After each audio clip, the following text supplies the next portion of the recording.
Hey everyone, hope you're all well, and thank you for tuning in to episode 6 of the Groove Session show with me, Roman. And me, Jack.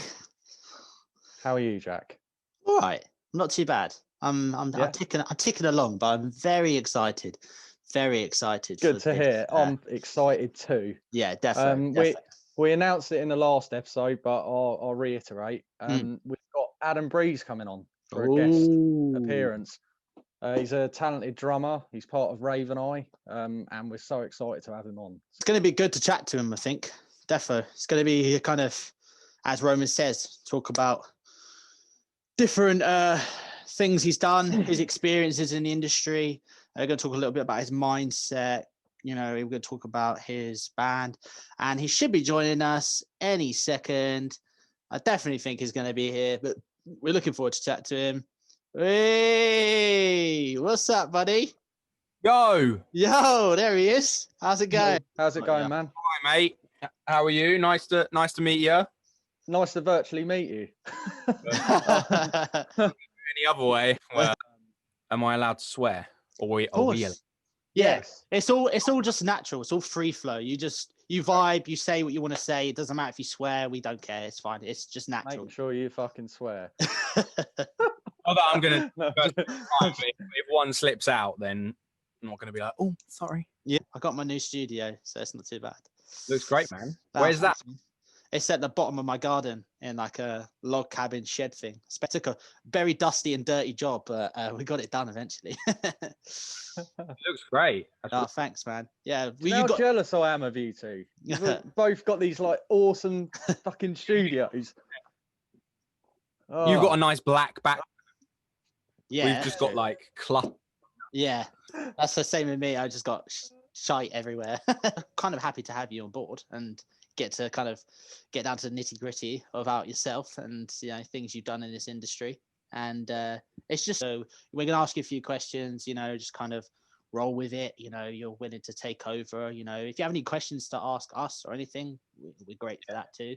But yeah, no, I think we'll just get kick started. Before I kick it off, I would like to just say like a big thanks, Adam, for coming on. We really appreciate your time. And it's so good to have you on, mate. I've been seeing all your videos, boys. Been loving it. So it's my pleasure. My pleasure. Right back at you as well. Right, we got a fan. Before I get into my first question, Adam, can you give us a minute on kind of just to give the viewers a bit of context, like who are you? What have you done?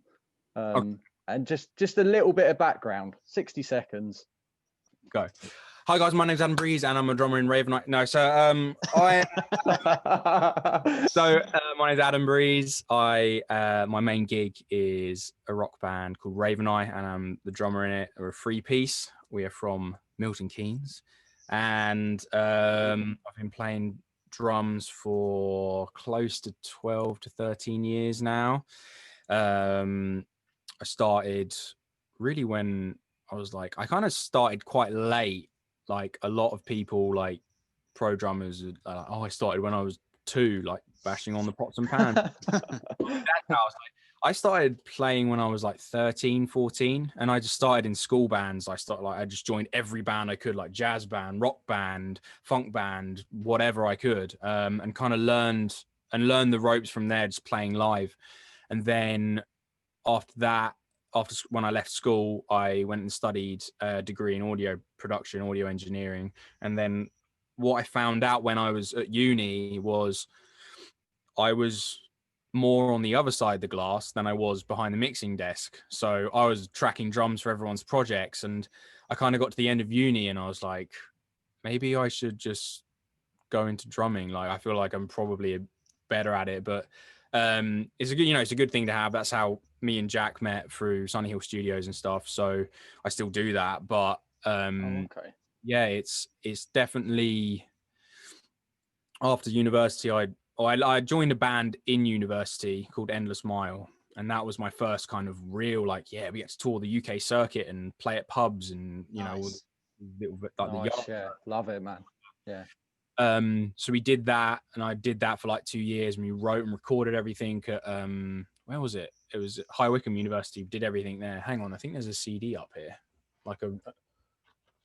Yeah, show us. That'd be quite cool. That'd be quite cool to see, actually. Is it here? Oh, there you go. Yeah, so this is like our first ever. We did all the artwork and Nice. stuff. Oh, nice. Nice. Yeah, I love that. That's Oh, So yeah, that was be the worth first some money one day. yeah. 2p. But yeah, so that was kind of the first main band that I got into. And then a few years later, this is over 60 seconds, by the way, but you know, I just realized. Yeah, Just keep going. Just keep rolling. I'm enjoying it. I'm interested. I'll take the lead. Roll with it. So after End of Smile, I kind of got another opportunity to join this band called Dead, and Dead were a London-based band, and they were a 5-piece, and they consisted of Louis Matlock, Sam Matlock, and some other guys. And that was like kind of my first pro gig where they were playing Download, they were playing Reading, like Whoa. you know, all of those places which I've dreamed of playing, and they were booking those shows. So I joined that band, and I was in Dead for like 2 to 3 years, and then it came to its kind of end with me when I went to go see with Raven Eye. I was a fan of Raven Eye before I joined, funnily enough, and I went to go see them at a show in Milton Keynes. No way. They're playing a hometown show. I went to go see them. I was in Dead at the time, and I said to my mate next to me, this is really cheesy. I was like, if there's one band that I could be in right now, I'd be in Raven Eye. But obviously they had a drummer at the time. Right. So I was like, whatever, I'll just carry on with Dead, like see where that goes. And then I got a call from the previous drummer from Raven Eye. And he was like, hey man, just to let you know, I'm no longer part of this anymore. I was like, oh fuck, like Jesus, okay. Like I thought that was your thing. I thought you were going for it, blah blah blah, you know. So I hung up, you know, we hung up the phone, and I immediately called him back. And I was like, hey man, like do they need a drummer? Do you mind if I audition? No way. He went, I knew you were gonna say that. I knew That's said- awesome. And he went, go for it, man. Just go for it. Like, so Wow. I had his blessing. So I was like, okay, well, fine. So I phoned up Ollie, the lead singer, and just went, hey, man, you look for a drummer. I'm not going to let anyone else be a drummer apart from me. Send me whatever you've got. I'll let every fucking. And then he was like, okay, man. So he sent me Nova, which is the record, however many years ago it was released. And I learned all that. I learned all the other songs on the EP. And then got to the audition. I think there was 5 other drummers lined up, and I was the first. I was the first 5, so I was like, shit. I was like, I got to set the bar, man. I've got to set the bar. So did the audition. They've got the video of it as well, which is like crazy. Because they filmed everyone. You've got the video. Yeah, we've got. I'll see if I can get it. Oh, the band have. That's wicked. That's Yeah, that's quite rare, isn't it? It was Sorry. I watched it back, and I was like, oh my god.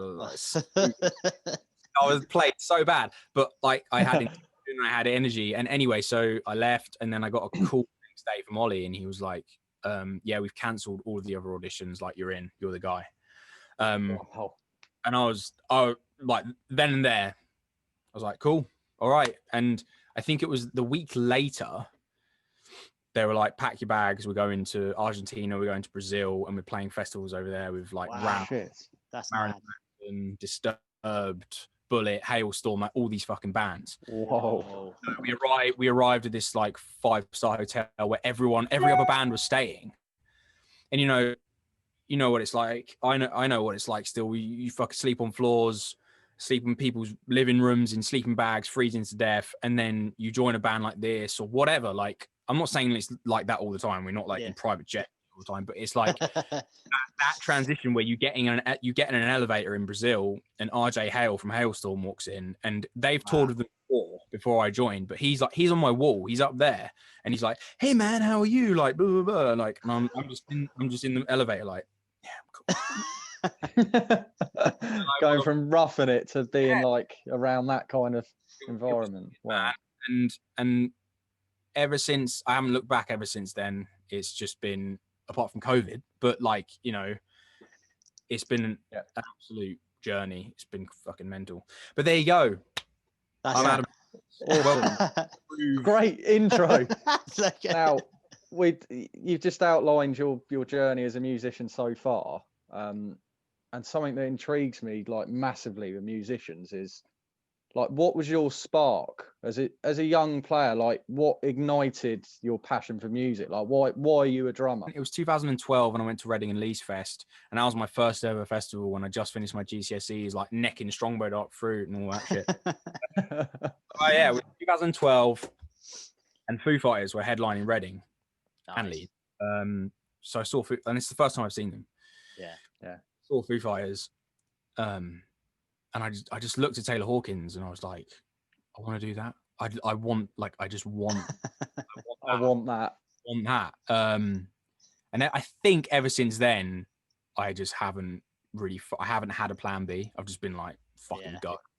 All Just, in. and if, you know, there is, you've got a plan, you know, you better hold on to your day job. No, fuck you. I'm going, like, you know, I'm going for it. Like, Love that. I think that's where it started, 2012, Reading and Leeds. Just going to a Jeez. festival and seeing other players and Yeah, just aspiring to that. I've always been intrigued by drummers and musicians that have a blueprint and a personality behind their sound and the way they look, blah, blah, blah. You know, if you put on a Zeppelin record, if you put on a Pink Floyd record, if you put on even like newer guys like Tony Joyner Rooster and stuff like that, like, you know, it's them playing. You don't need to see them. You don't need to visually be like, oh, that guy. Same with Dave Grohl. Listen to any Nirvana record. It's like, They've got a signature sound. Yeah. and I've always tried to strive for that. I've always been like, whatever record or album I'm recording or single, it's like, I want people to look back and go, oh, that sounds like Adam Breeze, or that sounds. There's so many ways to manipulate sound these days where you can just put a sample on every part of your kit and it sound like anyone. And I just wanted to be, I just want to be a personality. I never want to, even live, like, I never want to look at a drummer that has waiting for the bus look, you know, where it's just like playing this massive rock groove and you want to be an artist, like someone like Travis Barker's an artist. It's bigger than just playing a beat.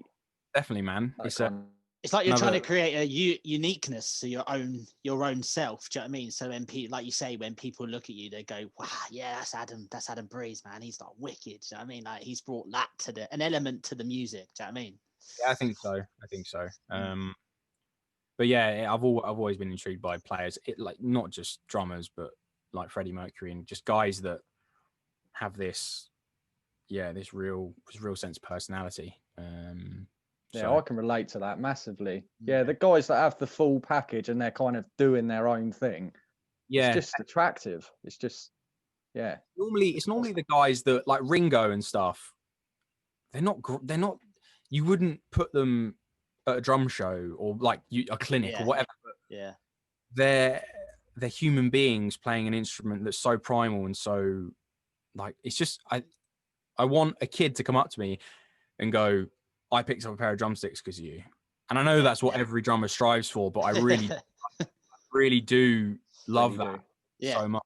You know, it's like we were saying in our episode before about, like, you know, having a network of people. It's like about having a bit of give and take, if that makes sense. You know, you're putting all that effort in to hopefully make a kid come up to you and go, you are the reason I'm picking up drumsticks, you know, and then that makes you feel good because now you know that they're progressing into a career or driven to do a hobby in what you love to do. So you've influenced someone to do something, you know, just off the cuff of being what you want to be. If that makes sense. It's full circle, isn't it? Like, you know, I picked up a pair of drumsticks because of Taylor Hawkins and Dave Grohl because I saw them do. And it's the same when kids see a Raven Night show or whatever it is, like a video. And go, and I've had people kids message me and say, like, oh, like, you know, the reason I play drums and it means a lot, like, you messaging me. I'm like, mate, I'm no one, like, I don't, you know, and it makes everything you do worth it. It doesn't matter about the money. It doesn't matter. It's as stupid as it sounds. You've shaped someone's life, or you've done something that's with someone forever instead of, you know, just being a boring fucking sad sack. No, it's a great feeling. Yeah. You were saying that, like, around 2015 that you joined the band, pop punk band, Southampton pop punk band, Dead, is it? Yeah. before that, like going back on that kind of before period, before you joined Dead, did you have a project of your own? Did you start a band? Did you have anything that kind of you progressed to a level of like, touring the UK or anything of that level before you jumped on that kind of like got an audition for them? Yeah, so the Endless Mile stuff, we didn't do like massive shows, but we got on the circuit of, small rock bands that were doing like, I don't know, shows. 100 cap rooms, not even that. Like we weren't headlining. Yeah. We didn't even do like an EP release show. It was very small, but we got on the circuit and we played bars and clubs that we got used to the grittiness of sound engineers going, turn your fucking amp down on stage. Snare drum doesn't need to be that loud and all. Mate, me and Roman know play what that's quieter. like. Play quieter. Yeah, you get used to it, and start getting into it and start picking up little things that, certain venues and certain bands, and you get to know the scene. So yeah, Endless Mile taught me the ways of UK touring. We never went abroad. Oh, okay. UK circuit, yeah, we played that quite a lot. And then when I went to Dead, we started doing European shows, and that's when I met Rave and I. Like we were on the same bill, kind of thing. Oh, okay. I'd be like, "Oh, hey guys, like, I really Yeah. like," and they're like, Yeah. "Whatever, mate, fucking job on." But you obviously were a fairly big fan of Rave and I. Yeah. So like for you being able to kind of meet Rave and I whilst doing what you enjoy doing is kind of like a bonus for you, because Yeah, definitely. now you're like, that experience has led me to actually playing for the band. Now I realize, like, oh, they're not actually. Yeah, man. Yeah, It's funny, Jack. We in our last episode we were talking about like how projects are they're stepping stones, and that is the perfect example of how you were playing for one band and you ended up playing for Rave and I. It's just stepping stones. But you were saying as well about the verse, the you said in your kind of your beginning intro about the versatile amounts of bands you were in, the genres of music before you sort of progressed into being like main big drummer. You know what I mean? It's kind of like, did those have any sort of form of, were those the inspiration to be like, I'm going to be like a obsession musician? Do you know what I mean? In a way, did they like, because obviously you play for Rave and I, that's now technically your band, but in a way, did any of them have a fundamental thing of like, session musician is what I want to be? I want to be abroad. I want to be known for playing all genres. Or was it, I want to be known for this style of music? I think it's funny because over the last, like in COVID, I've tried to branch out and listen to as much music as possible and play different styles. But at the beginning, for years and years and years, I was just like, my motto was like, still is, I want to be the best fucking rock drummer in the world. I don't care about funk. I don't care about jazz. I don't fucking care about Latin. That's really narrow-minded. That's really like, put the blinders on. But I still believe in it. But yeah, respect. Yeah, I think it's because I was talking. I have my own podcast as well, and I interviewed a guy the other day, and we were saying how with practice, whatever it is, bass drums, you practice the things. Like, I'm not going to sit in this practice room and practice traditional grip or like quadruple flammadiddle chicken nugget. What's that? It's a left. So because I know that it's not a waste of time, because the thing is, anything you want to practice, if you want to practice it with dedication and passion, then you're gonna enjoy it, and you're gonna practice it, and you're gonna get good at it. But if it's something that I'd rather be playing to an AC/DC record for 2 hours than like doing stuff that isn't, you're never going to see me playing with Adele. I mean, you might, but like, yeah, don't hold me to that. But like, I know what I'm good at, and I know who. A lot of musicians always strive to find who they are as a player, to find their voice, to find who actually am I. You always imitate people. I still do. I was obsessed with Dave Grohl. I was obsessed with Taylor Hawkins. I was like, I'm going to buy his drum kit, like same stick, same cymbals. Yeah. You imitate people for most of your life, So true. until you get to a point where you go, oh, okay, well, this is what I sound like. Yeah. I'm not those guys. I'm this human being. Mhm. And you run with that. And it's only taken me over the last 2 years to figure that shit out. Because Yeah. before, I was imitating people. I was just doing whatever, you know, So Taylor. like 10, 11 years, would you say, of experimenting? Oh, mate. And it's not just music. Oh, yeah, more. Just in life as well. Like, you're just trying to find out. Everyone's trying to find out who the fuck they are. Yeah. And So deep, true. deep as that sounds, but they're just everyone's just trying to figure out, because there's so many people that never find out what they want to do ever, and they just go, oh, I'm just going to go into whatever, and I'm just going to just carry on and be miserable. And you know, if you find something that you're really, really like, you wake up every day and you're like, I don't want to do anything else, and I'm going to make sure that I don't do anything else. It's like, it's unstoppable, really, because you know, I'm never going to go back to what I used to work at a cinema, I used to work pubs, and you know, there's nothing wrong with that shit in terms of, I had to do that stuff this year because of money and all that shit. Like, you got to do these things. You do what you got to do. Yeah, exactly. And I really hate it when people, like musicians, go like, all I do is music and I earn money through music. It's like, it's okay to have a fucking day job. Like, it's okay to go work at McDonald's for some money, or like go to the post office and like work as a parcel, whatever. Because this year has taught us that. I think someone asked this to Billy Joe Armstrong of Green Day. They're like, what would you do if Green Day didn't exist? And he was like, well, Green Day does exist. So that's a good answer. I don't know what else. Like, I don't thinking about another reality, because it does exist. So in a way, yeah, and you're so clearly someone that's kind of doubled down on your passion. So, like myself, and it's kind of hard to imagine yourself in another area, I think.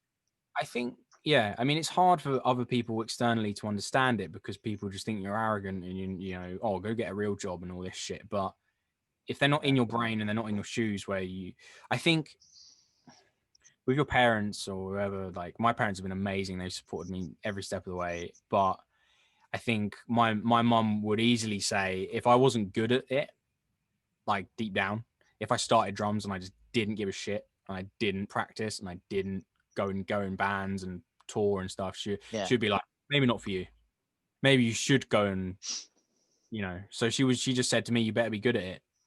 So yeah, you had wicked parents then, because they got behind your passion, which is rare. I've had this as well. I'm lucky enough to have parents like that. But like you say, it's important. If you haven't got the talent, you need to be told, like, because to be a musician, you do need to have the talent. Like, there's no two ways about it. Balance, so, yeah, there is a balance. Would you say that was like, sorry to, I know you have to have a good conversation there, but would you say that like you would take that as like probably a good bit of sort of wise, I suppose, not constructive criticism, more like kind of like wise advice, yeah, that's what more the word I'm trying to say, from not only your parents, like, you know, that's obviously, she said, you know, you got to be good at it, otherwise, you know, blah blah blah. But would you say that's the best sort of advice you've been given, or is there someone like maybe you look up to, or someone generally, you know, it could be, you know, a partner, it could be a best friend that's made you just hang on to that bit of word that's just kind of pushed you to get better? Yeah, I mean, obviously your idols and stuff say stuff that you, of course, anything they say is amazing. It comes out of their, you know, it's gold. But I think my parents have, especially my mum, has really stood behind me with it all, because it's like there's so many barriers and so many things that are going to push you down in the music industry and keep fucking hitting you in the face. We've gone fucking shit year with Raven Eye, like not just because of COVID, just everything else has been crap, but not in a way of like, oh, it fucking sucks. It's like, okay, we got to deal with this, and then you deal with the next thing. It's never ever, especially being in a band, especially owning a business and stuff, it's never going to be smooth sailing ever. Never. Even when you get to play Wembley Stadium, it's not going to. No. You know, it's never. That's probably when you need to be like, fucking hell, we need to like. Never ever going to be an easy ride, and when you have someone behind you, like my girlfriend as well, that's going, it's all right, just get up. Because some people don't get up from it, and people they just go, fuck it. Well, Yeah.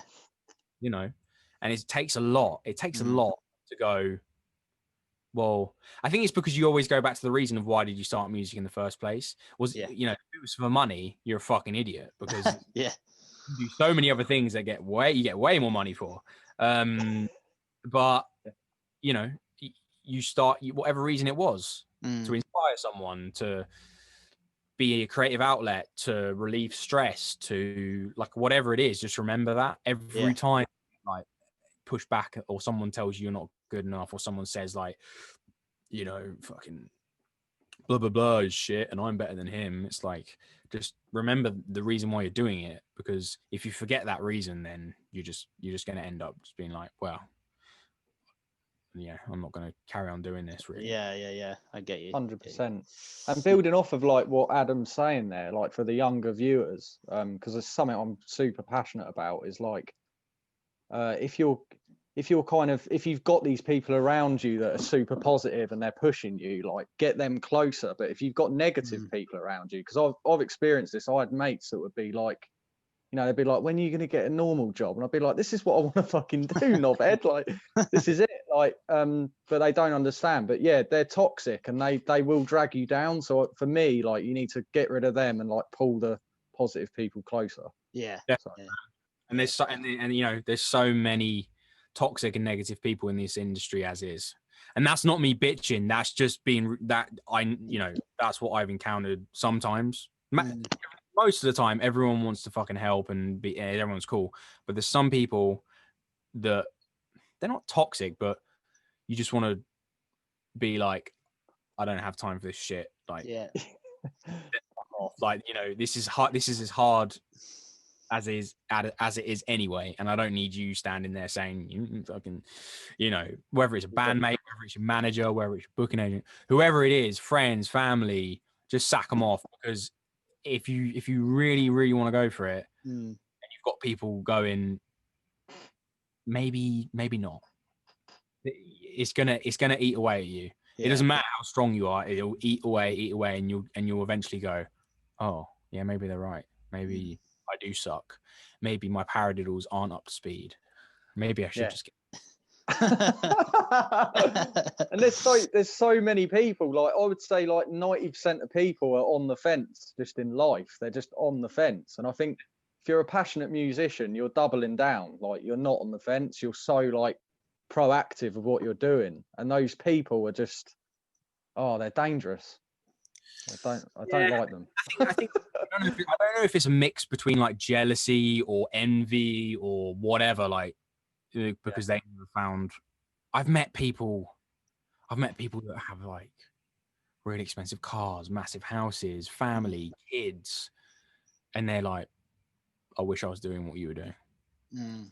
I'm standing there like, mate, okay, well, give me a fucking Lamborghini then, please. Like, put your money where your mouth is. Yeah.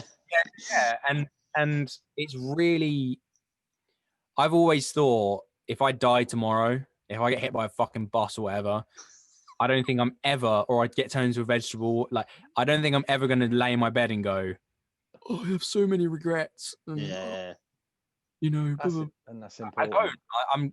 I'm just going to die happy. And I got this, I designed this. Oh shit, you can't see it. I designed this tattoo. It's up there, whatever. I designed this tattoo ages ago, and I was like, I'm just going to get it done. And basically, it's like a Native American symbol, and the middle is like the sun, and the sun in Native American is happiness. And I did the arrow, so it points towards happiness. It's pretty cheesy, but I really stand by that. I really stand by it, because I know so many musicians that are just like miserable, and who are just like, oh, I haven't had my time. I haven't I should be like there. There's there was a time where I'd meet loads of musicians, and they would go, "I'm better than him. I can do what he's doing. I can play Wembley Arena, but he's playing it. Why aren't I playing it?" Yes, it's literally the shittest attitude to have. Yeah. And I had it for a while. I was on it, on Instagram. You look at all these dudes, and you're like, "Oh, well, he's not that good. I could do that." But it's like, but you're you're not him and he's not you. You're on a different journey. He's on a different journey. You don't fucking coincide. It doesn't. That's literally what we were saying. Literally what we were saying earlier, weren't we, Rowan, in an episode about how, like, you know, literally, it's just like we're all on the same path. You know, we're all on the same journey. You know, and I put it out as something like you just said, like how you live by. You know, you've made yourself a logo in that respect through something that you believe in, if that makes sense. You know, and how I've built myself is like I put it as like we as musicians are all on. Really, we're all the animals that are on Noah's Ark. Do you know what I mean? And on the ark, there's different levels. Do you know what I mean? And on those levels, you know, there's different musicians, but no one's better than anyone else. Does that make sense? You know what I mean? So there's a lot of musicians out there that think they're better than you, and they think that they got that kind of that, you know, big all and end all that you don't have. Whereas, like, you know, going on your point of like, if you died tomorrow, you'd be happy because you're doing what you enjoy doing. Whereas there's so many people out there that just dead end jobs and boring and don't know what they want to do. You know what I mean? But if you've pretty much hit the nail on the head there for like the young viewers that who wanted to start out in a career like this. Like, it's about we're all in it together, really, but we're all on different paths, if that makes sense. Yeah, and I totally agree that sometimes you need to be selfish. Sometimes you need to think about yourself. You know, if there's a drummer that's trying to get the same gig as you, you fucking make sure you get the gig instead of him. Yeah. Like I'm not saying you treat everyone nice because people will kick you down in this industry. Like, of course, you guys know this. Like, they'll just like, I don't fucking care because it's all business. It doesn't matter. It doesn't matter how you know. Yeah, you have to have a bit of competitiveness. Like I don't know if you remember, Jack, but yeah, absolutely. But when like we were touring, Jack, like we would say the support band, and I'd be going on like we're gonna blast their fucking faces off and be better than the headline. I've always had that like competitive thing, but it's not me being horrible, you know. No, it's not. It's a drive. It is a drive, and I think it's a good attitude to have because if you're going around like being like, "Hi, I'm Jack," or "I'm Adam," and like, "Nice to meet you," and people will just. I've learned that over the last, ever since joining Raven Eye, that people will just fucking walk over you because they want to get to the top. Yeah. You know. And they will. So you just got to make sure that you do have some sort of barrier up against those sorts of people. But you know, most of the time you don't really encounter people like that. But yeah, I think with kids, it's weird because someone asked me this the other day. They were like, "What would you say to, like, I don't know, 10-year-old or whatever?" Yeah. I think the main thing I've seen, because I know a lot of drum teachers as well. I think you just got to be really interested in it because I've seen so many, you know, musical prodigies and all this shit. Their dad and mum has brought them a DW kit. They brought them $5,000 worth of cymbals. That, you know, they haven't got a fucking day job and buying Best that lessons in the world. Yeah, there are, and you know, you need to be punched in the face a bit. You need to be like roughed around and like and know the lessons of life and start out on a fucking. I'm not going to name drop any brands, but like a crap drum kit that's falling apart because you learn to respect that more than a $5,000 DW kit that you just go, whatever. Agreed. And most of those kits will just be sat there covered in dust because the kids will just, there's no like, everything's no appreciation. Everything's given it. Yeah, exactly. Everything's, here you go, kid. And I'm not saying, because my parents gave me my first kit and they gave me a place to practice and when I was younger, but they weren't like, you're going to do music and I'm going to fucking make sure that, you know, you get 10,000 subscribers and stuff and I'll be your manager and I'll do this. Yeah. They don't give a shit. Good, because I'm glad because so many people out there that are like 5, 6, 10, whatever, and their parents have just got hold of them and they're like, I didn't make music, but you're going to. That's so. What about if they don't want to do music? What about if they want to be a fireman or something? Like, I see so many kids online who are really good at their instrument, but you can tell that their parents are just behind the camera, like, yeah, keep it up, Yeah. It's not real. They've been marketed like products. I know exactly what you're talking about. Mm. It's bad for someone that. I think if you want to be successful in anything and have longevity doing it, you've got to enjoy the process. Like, it's not about an end game. It's the process. Like, it's so real that. And like you say, having a shit kit and then getting a better kit, and then it's all part of the process. Yeah. And you I don't know, you can't be forced into something, I don't think. No. I don't know. Maybe you can. You can get good. Yeah, of course you can. You could. It's gear. I feel like gear and things that you like. You know, even if you get given it to you, or things that you've earned yourself, I don't believe it's going to make you better. It's the time and the effort you put in to making yourself better. Do you know what I mean? It's not, oh look, I got $5,000 drum kit and like, or I got like this really nice new bass guitar or whatever. It's like, cool, great for you, but can you play the fucking thing? Yeah, exactly. I would rather see a kid on a complete like fucking bucket that shreds and is really passionate and like loves what he's doing than someone who goes down. Like, I remember doing open mic nights at pubs and stuff. That's how I started off. And all these geezers would have like 10 grand worth of like drum kit, gold plated fucking DW. They can't even play Back in Black. And it's like, I think you've missed a step. Yeah, big time. Big time. Go back, like Heather Gibson SG that's from the 70s. I want to see you play this Yamaha Pacifica and make it sound as good as that Gibson, because that's a rarity. You know, have you seen that video of Dave Grohl playing that kid's drum kit? It's fucking great. I've seen that. Benny Greb one where he's playing a SpongeBob drum kit. That's so and he good. sits and you're like, yeah, okay. He doesn't. It just destroys it. Shit. Do you know what I mean? Destroys yeah, it. And it doesn't matter what, you can get someone on a desk, or you can get someone, if they've got it, they've got it. And it doesn't matter how much gear you have. If you have all the gear and no idea, it doesn't fucking matter, really. Yeah. Would you say like, would you say that you have a, I suppose because you've got quite like, I have loads.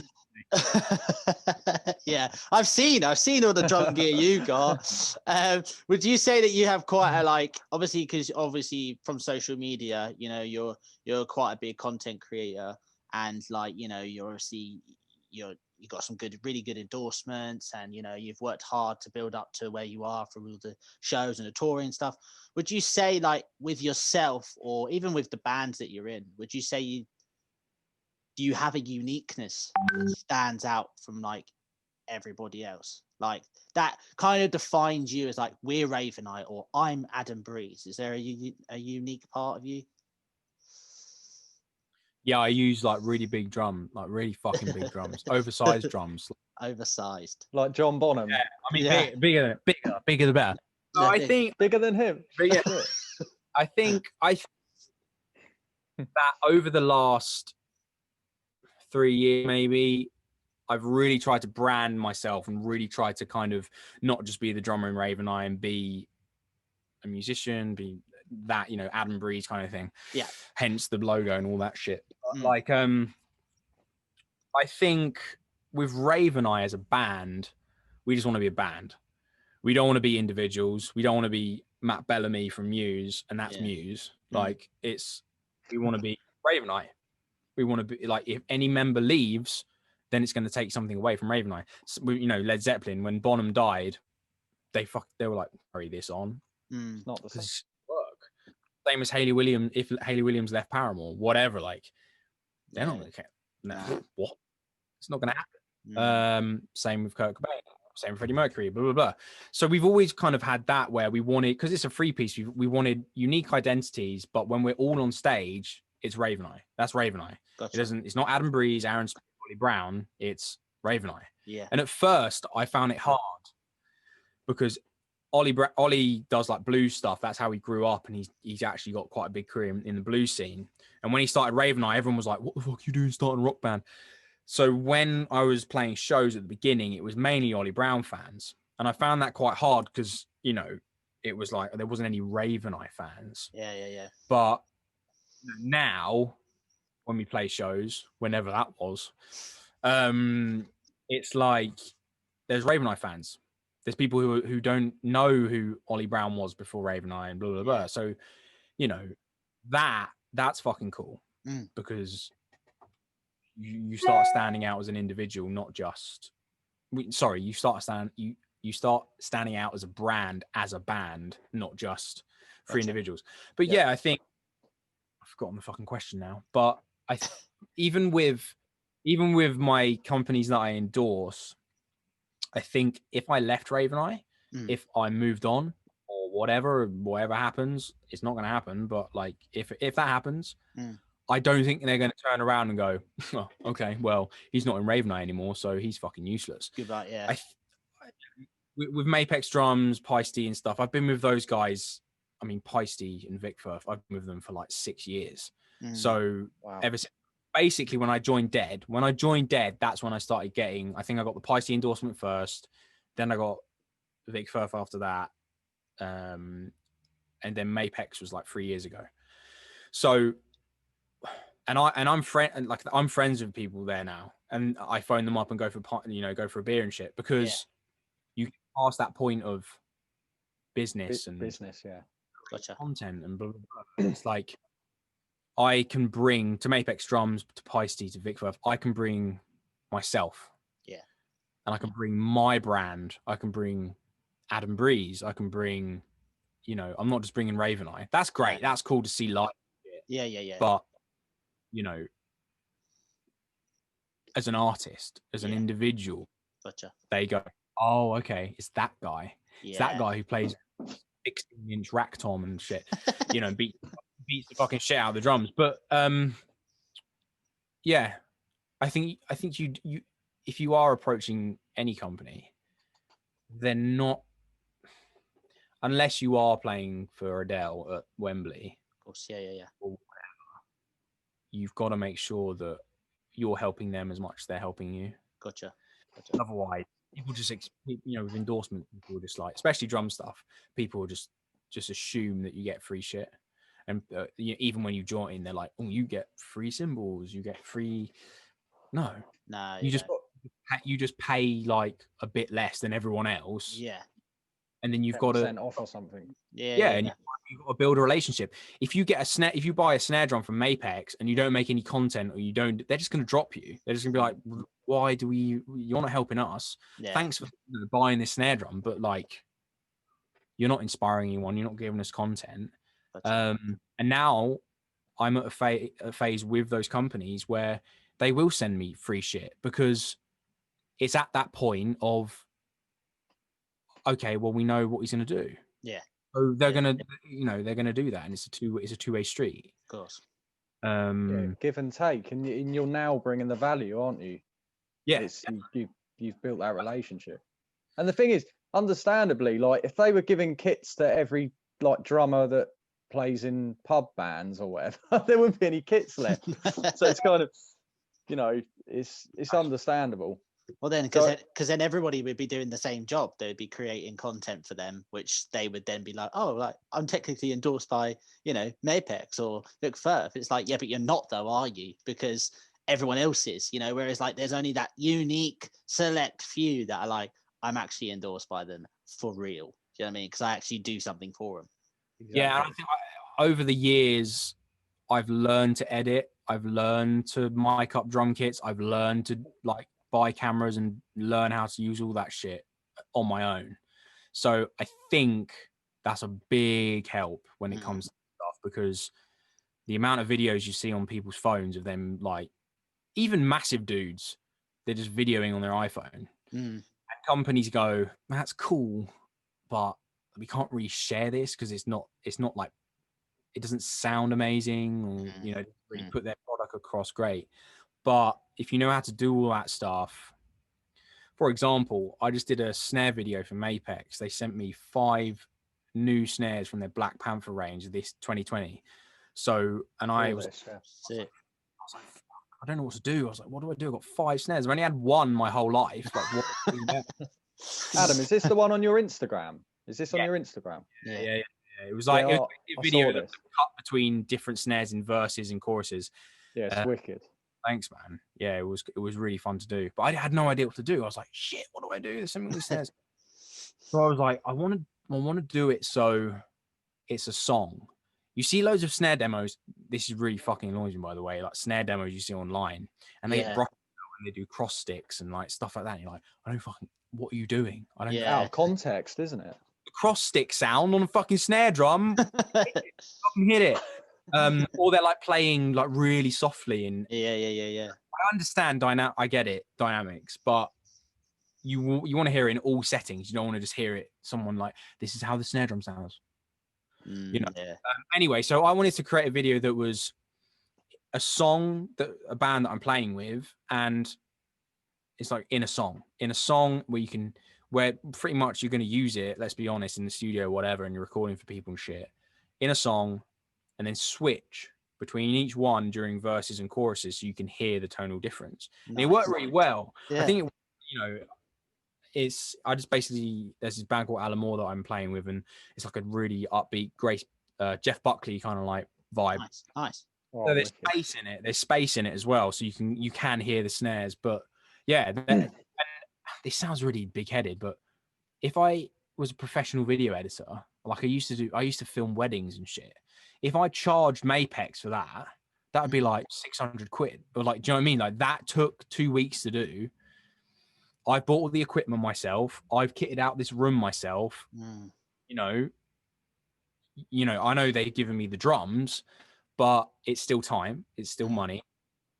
So them giving me some snare drums and, a kit to play and stuff, they're going to do that because they're like, we're getting content that looks good, sounds good. Yeah. Basically free. Not free because, they've very kindly given me a drum kit to play on and stuff. Yeah. That's that kind of line where I wasn't at that line 5 years ago. I didn't put all this time and effort into this shed here is at the top of my garden, and it was a fucking shithole when me and my dad built it. It was literally just like, Warhammer and all that stuff. Yeah. So it was like that for a 12-year-old me, basically, to paint my Warhammer in and stuff. And me and my dad built it. We took ages doing it.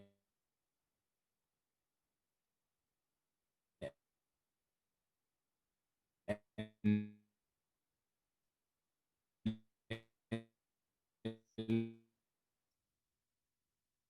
look,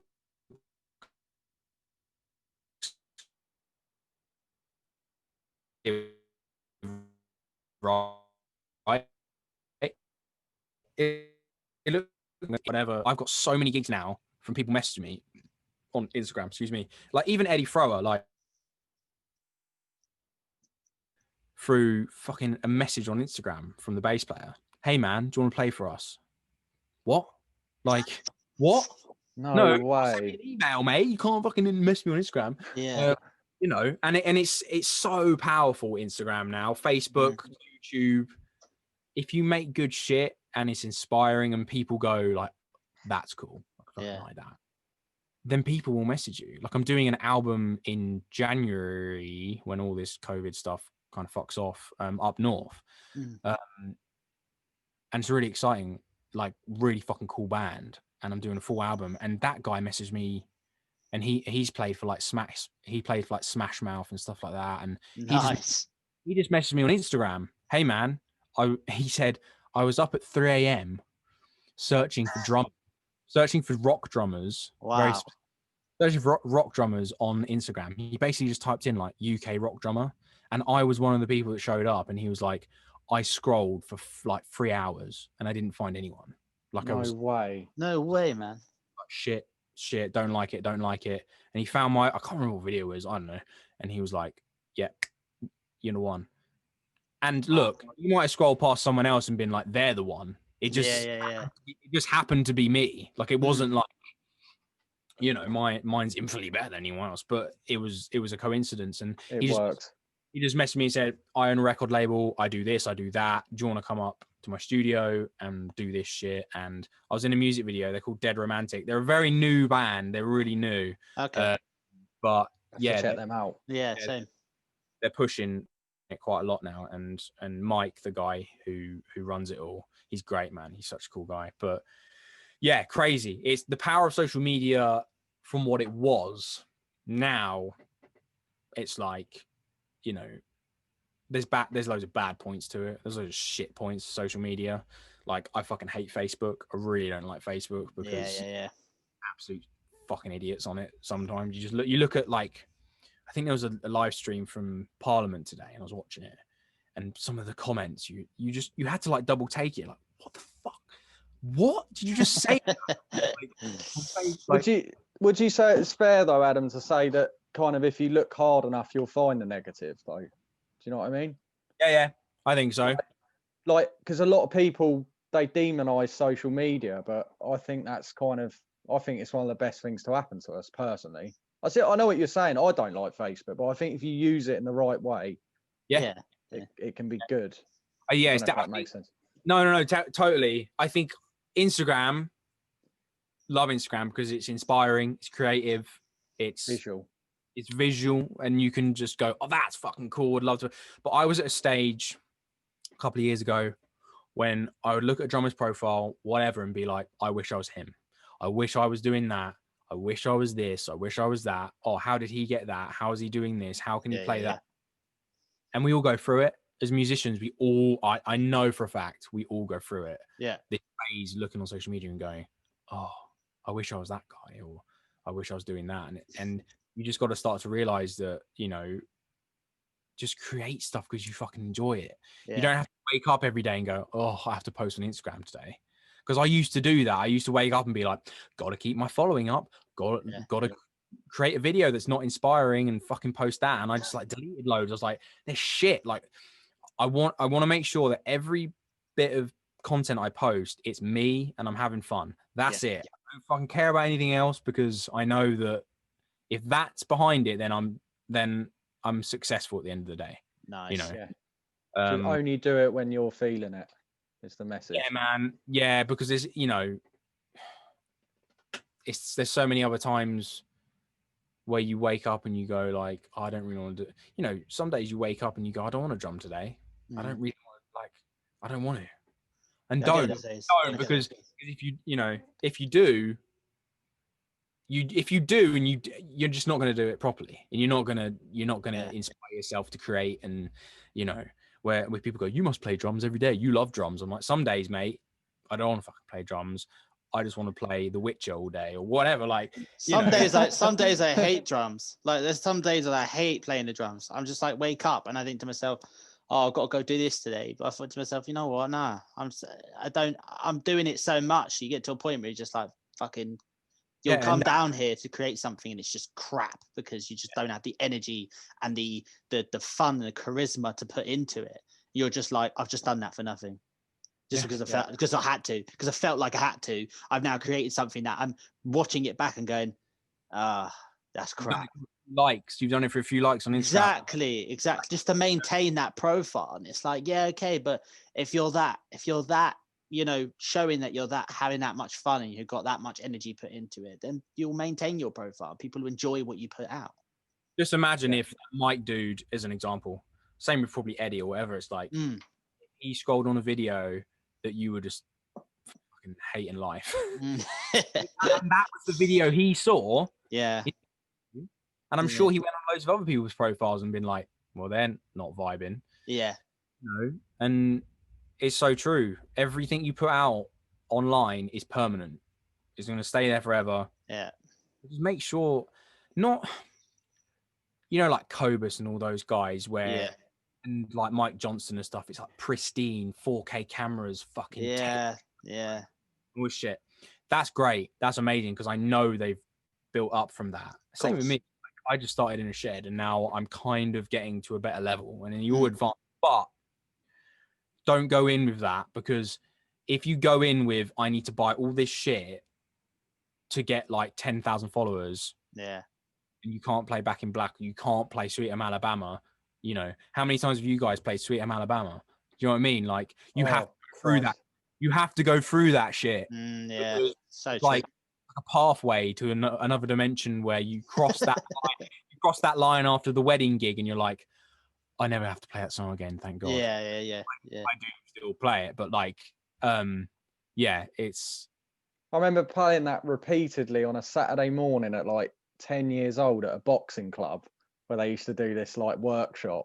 Yeah. And I'd have to listen to these fucking guitar solos that each guitarist wanted to put on them.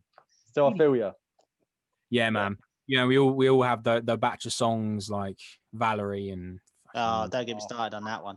It's the bright side, but if you talk to a musician, they haven't played those songs, you're like, there's something up with you, mate. Yeah. You've clearly not done enough. Yeah, exactly. You need to be in those cover bands. You just need to do it because you're not going to progress. Nah. I don't know. But they're great experience as well. They're great fun. They're great fun. Do you know what I mean? They might, after a while, I suppose, like, you know, people's opinions, but you do get a little bit bored of them once they repeat themselves so many times. But it's the element of like having the opportunity to just get up there and play in front of different people all the time because you're not at the same place. It's almost learning to be. It's almost like getting all of like the poison out, not poison, but like just fucking wood chipping. Yeah. Because there's no better lesson for any musician out there. I don't fucking care what I say than playing live. You need to play live. You need to play to as many people as you can, play with as many people as you can. Because I was like this when I was young. I was like, I'm not going to play with anyone but my bandmates. It's like, no, play with as many people as you can. This year has taught me that massively because I've played with loads of different people and chatted to loads of different people, and you grow. You just start growing and you start going into different areas and stuff, and you learn new things. But you just got to play live. Definitely. Be in those wedding bands, you got to be in those top 40 bands, whatever it is, because you learn how to just be a better player from playing those songs. Like, you played Valerie now, you'd smash it. You were shit when you played that the first time. You were all uptight, really shy in front of the pub crowd, like, oh my God, am I too loud? I'm going to get shouted at by some drunk guy at the bar or whatever, and someone's going to shout Freebird. But now... Freebird. Yeah. So, you know, you can just get up there and be like, here we go. It's like a massive practice session. It is. It's the biggest practice session. Best lesson. Yeah. And I feel like that should be like the first 5 or 10 years of your playing should feel like a practice session. Yeah. At least it did for me. At least it did. But then I was lucky to start very early, so might be different for other people.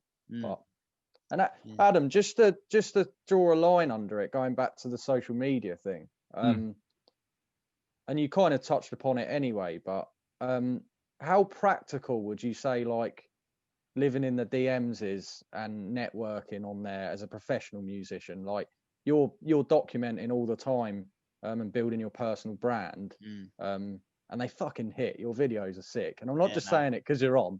But big time. They're wicked. But in terms of, you know, like on a practical level, getting in the DMs and generating work, do you think, like, is it practical? I think this year has taught me yes. Other years, like when you're on the road, or if you're lucky enough to be in a touring band, you're like, nah, no point. But this year, for many people, it's been very important. It's, you know, because the industry shifted. Is that what you're saying? I think it's shifted in the way of like, if I was a record guy, if I owned a record label, whatever, I wouldn't go to a gig, mate. I'll just go on my phone. I can literally search whoever the fuck I want and be like, you're the person, we're going to hire you. I'm going to send you a message. I think if you're looking for work,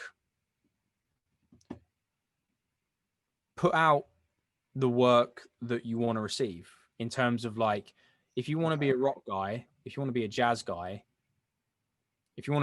don't put out AC/DC covers. If you want to be a rock guy, don't put out Elvin Jones licks or Buddy Rich licks. Actually, no, put out Buddy Rich licks. That'd be cool. Definitely. But, like, rock and roll. But like, yeah, I think because of hashtags and all that shit, aim for your target audience, and you'll start getting connected with people that are on similar wavelengths. You know, people in the same bubble, I guess. You know, like London, for example. I'm just outside London.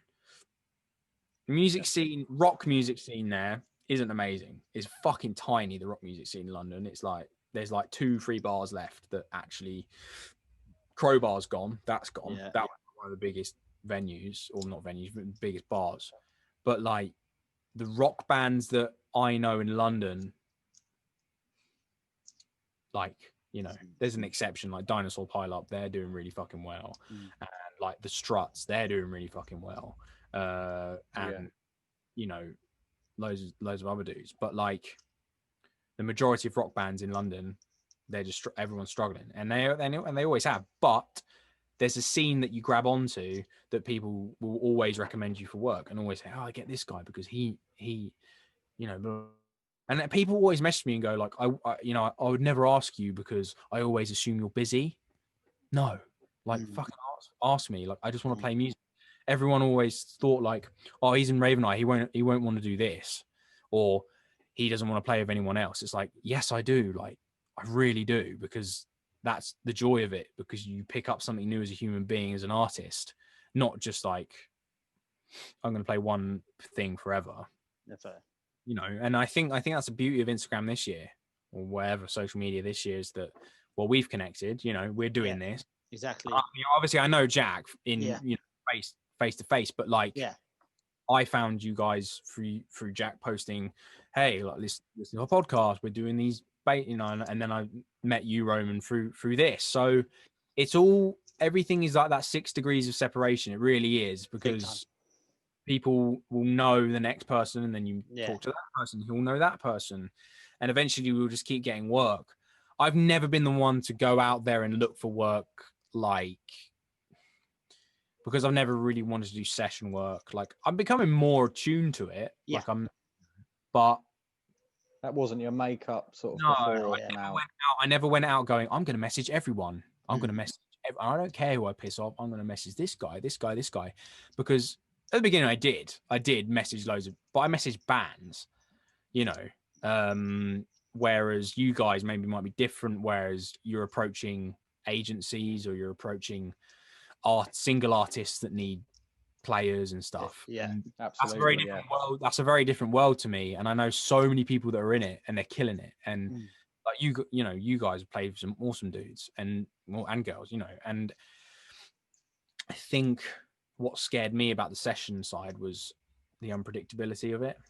That sounds really stupid coming from a person that's in a band, but like, I didn't want to put on different makeup every day. You know what I mean? Not that session work is that, because it's not. I don't like being told what to do, so that's probably the main. Fair enough. No, that's fair. Yeah. Would you say that it's probably majority of this year, really, because of how crap it's been? Would you say that social media has benefited you though in other forms of work other than being in your band? Does that make sense? The funny thing is, with Raveneye, all the shit that's been going on, we haven't really been active this year. We've got an album that's ready to go, like basically fucking ready to go. That's called Animals, isn't it? Yes, it's called Animals. I saw you post about it like a little while ago, and I was like, oh, I've got to check that one out. But it's not out till like 2021, isn't it? Well, it'll be out. Album release. So it was album release year for us. Cool. And all of this shit happened, and we were kind of lucky, because we released our first single in January, and then we were going to drop another one in like February, and then release it kind of like a few months ago, basically winter, and then tour, blah, blah, blah. And then COVID hit, and we knew so many bands that had released their record in like February, and they still haven't toured it. And we were so fucking lucky that we didn't do that, because we're a band that relies on touring like most bands. Yeah. If we did that, it'd be like, fuck, like, so itching. We are itching to get back on the road like everyone else is. But like, if we did that, fuck, I don't know. Because we pride ourselves on our live shows more than our music, to be fair. You know, if you ever come to a Raveneye show, hopefully in the new year, Mm. when you walk away from that, it's like, yeah, that was a fucking good show. It doesn't matter if like we fucked up a couple of words or a couple of riffs or I fell over or whatever. It's like, yeah, that's the shit you remember. That's Yeah. that, rock and roll is the imperfections of people doing that. So I think, but this year, saying that with COVID, the remote session side of things has been great. It's been really cool because I've met and connected with people that I would never have connected with otherwise. Yeah. I'd be doing Raven Eye shit. So Mm. I've set this out now where I can just record whenever and send it. Nice. I've got some really good money from it, and I've met some really cool people. It's not my main thing. Like I'm never going to sit here every day and go remote sessions. I'm going to live in my shed because Yeah. I want to play a fucking show so bad because I just pride myself on being a live drummer. I've never really enjoyed the studio. I've never really enjoyed being under a red light. Yeah. But live, fucking let me go. Like, That's your shit. Yeah. Yeah, nice. Yeah, and I can see that from your videos.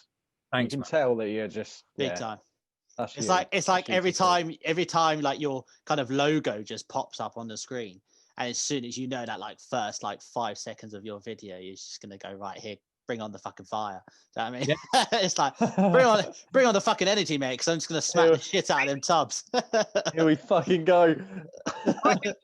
It's not the same. It's not the same for a lot of people, which I understand because they have different.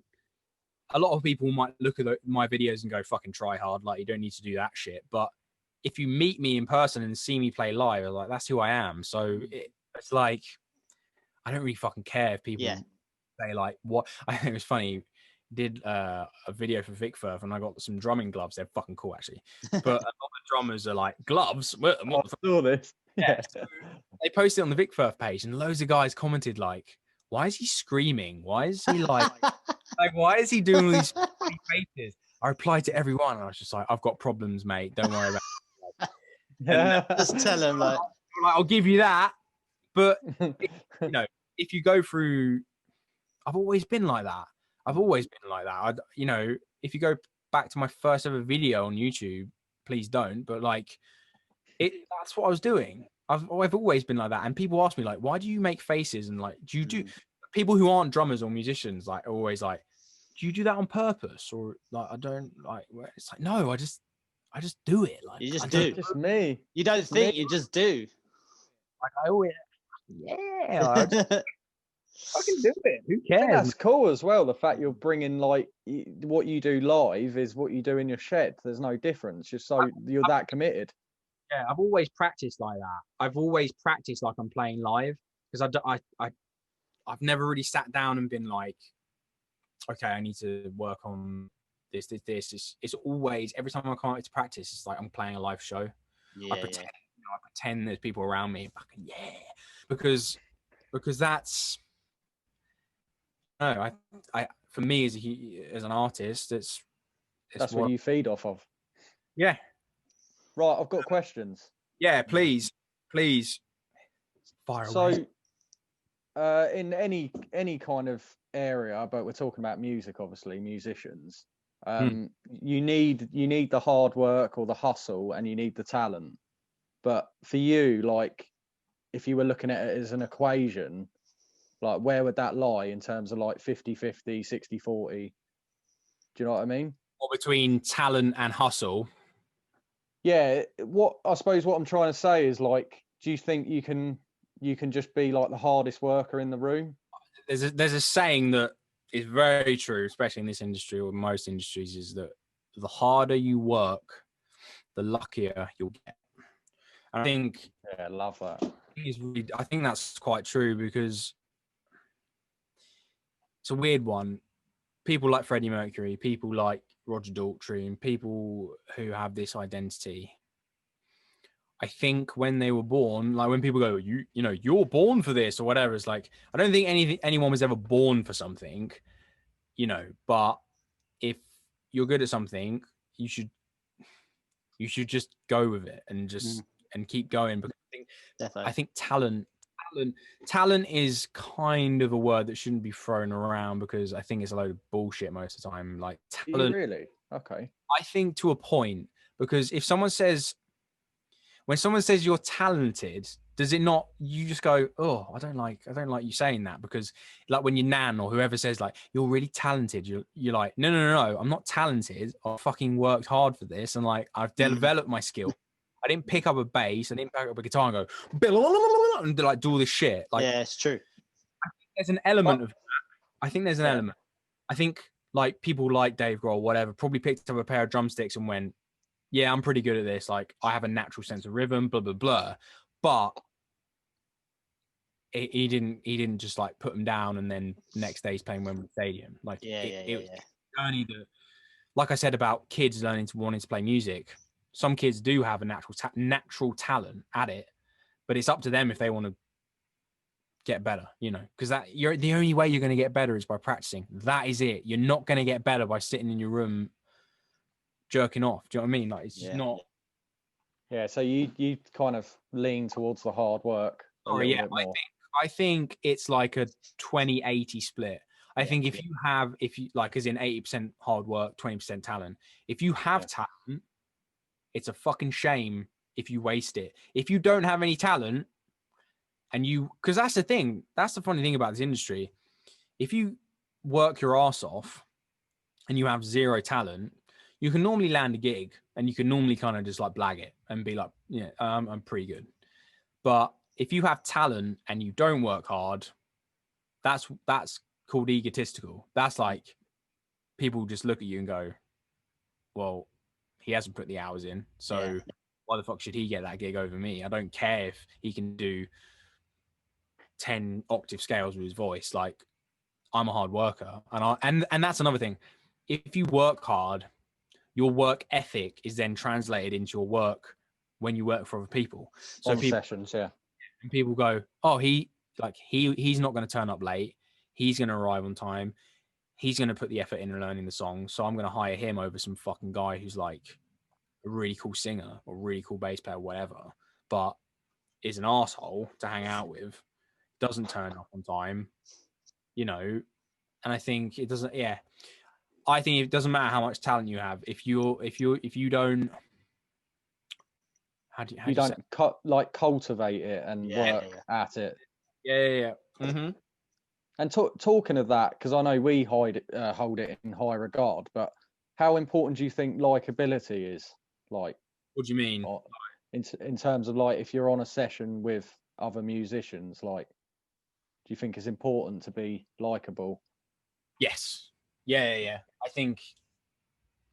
feel like that's so because people that audition for sessions, they're all good players.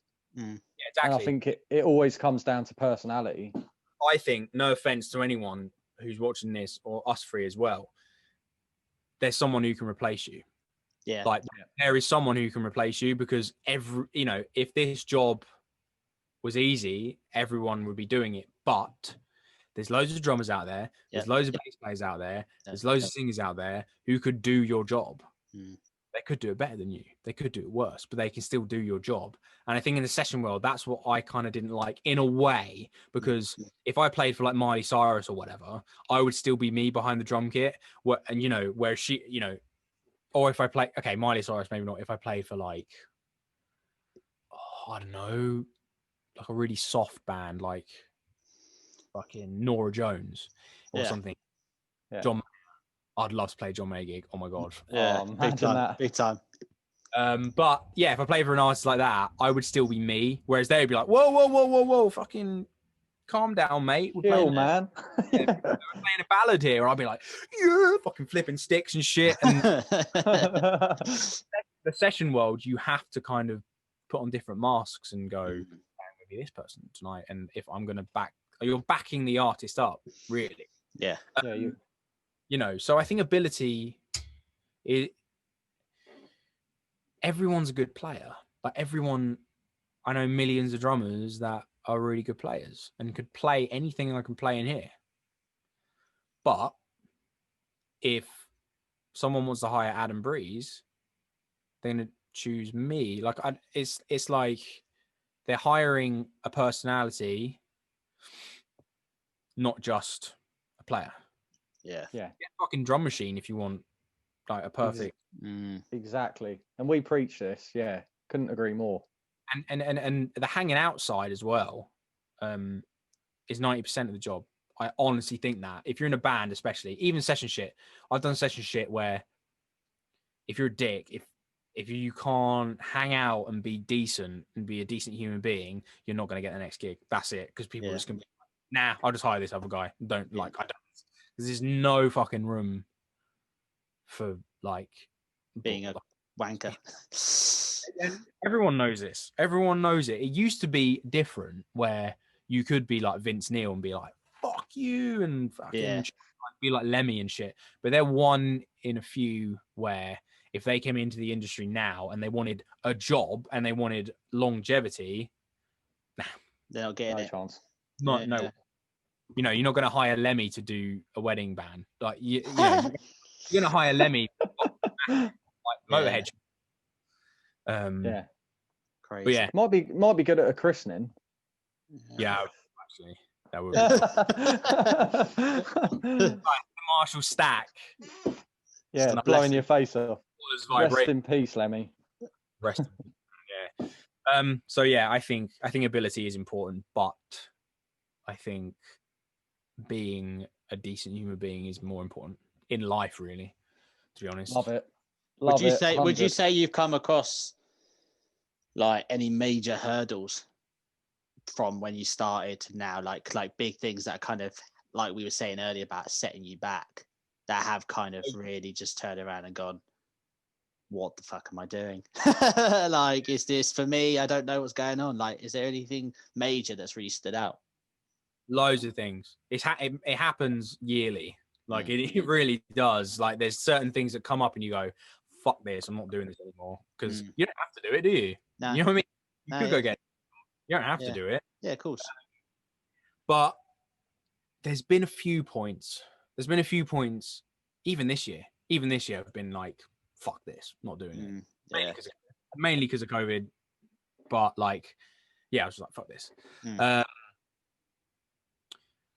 think about 4 years ago, we just came off tour, big Europe tour, and I started getting pain in my right shoulder, like really bad, like really fucking bad when I was playing drums. I had to shake my arm off every show, like get that deep heat shit in the like just so I could hold onto a pair of sticks. And I was like, fuck, what's going on? I'm scared. I don't know what's going on. And it was like shooting pain from my right arm. My brain was fucked. I was like, I'm never going to be able to play drums again if I don't sort this out. Or like, I didn't even know. I didn't know if I was going to wake up the next day and like I couldn't play drums, like with my right arm, whatever, you know. I was like, fuck, what do I do? I went, you need to stop this shit because you need to go see an orthopath. Yeah. Fucking get sorted, because even if they chop my arms off, I mean, that'd be pretty hard, but like, I'm still not going to give up. You know what I mean? Yeah. I was like, right, I need to fucking sort this out. So I went to an orthopedic, and he said I basically had a really, really small tiny tear in my labrum, which your labrum is like, if you've got your shoulder socket on this side, you've got the rotator cuff, which is like at the top here, that's basically what your arm locks onto. Yeah. Inside the rotator cuff is the labrum, which is like this small kind of ball, and the top bit was like torn. So he said that baseball players get it, like pitchers, and American football players get it because they're doing this. Yeah, that makes sense. Yeah. All fucking day they're doing this. Yeah. Or crashing the cymbal, I suppose. Yeah, when you're like. And I got to a point where, because I've grown up, I had lessons for like 2-3 years, but because every time I played drums, I just went ham. Every time, like breaking shit, fucking just like, yeah, blah, blah, blah. Love it. And it got to a point where it took its toll on my body because I wasn't eating properly. I wasn't exercising. I wasn't like doing shit to take care of myself as a human being. I was just like, yeah, fucking drink, eat pizza every day. Go on tour. This is amazing. And then I'd come home and my body would be fucked. I'd be like, I couldn't move for a day. So that was a big stepping point in my life. That was a massive stepping point, because I could either have gone, this isn't never going to work and it's never going to heal and I'm not going to be able to play drums again. Or I go, it's going to take a long fucking time to fix this. But, you know, you get to the other side. Just keep whatever. going. it might not even go away. This pain is still there. It's not as bad. Nowhere near as fucking bad as it was. Yeah. Rehab it, but you know, I've never had surgery. Touch wood. Like, you just keep going and going and going because I think, and I changed my diet. I started exercising, lost about 3-4 stone. But that was a mindset of, I'm doing this because I just need to keep going. Yeah, it's going to benefit you by doing it. Exactly. I never thought like, I'm going to look great and I'm going to fucking get ripped I just want to be healthy. I just want to be healthy. I want to play drums. I've never been obsessed with getting a 6-pack, or like, you see all these drummers online that have like, they're fucking ripped. They're like, but like, you're not vain. Yeah, nah. I know. And you don't want to look like you're holding 2 like rolls of carpet under your arm. Yeah, man. I want to look good. I want to look good, you know. Yeah, yeah, for sure. But I've never been obsessed with, like, there's so many players out there who are just like, do you go gym, bro? Do you lift, bro? Yeah. I just want to be healthy and be happy. That's Jack. That's Jack. Yeah, that's Jack me, in a nutshell. That's me, mate. Wait, with that Gymshark hoodie there? Yeah, exactly. With it. Repping everybody. I understand it, because I went through a phase of like all the Gymshark stuff, and I've still got Gymshark, but like, where I was obsessed with like, oh, I want to get the triceps big and all this shit. Whereas now, when I played videos with my shirt off and stuff, people are like, oh, you're getting the shirt off for the ladies. I'm like, nah, I just got really hot in here and like, yeah, sweating buckets, mate. Come on, calm down. fucking working here, mate. Yeah. Fuck all. But yeah, it's never been like a. But yeah, sorry, hurdles.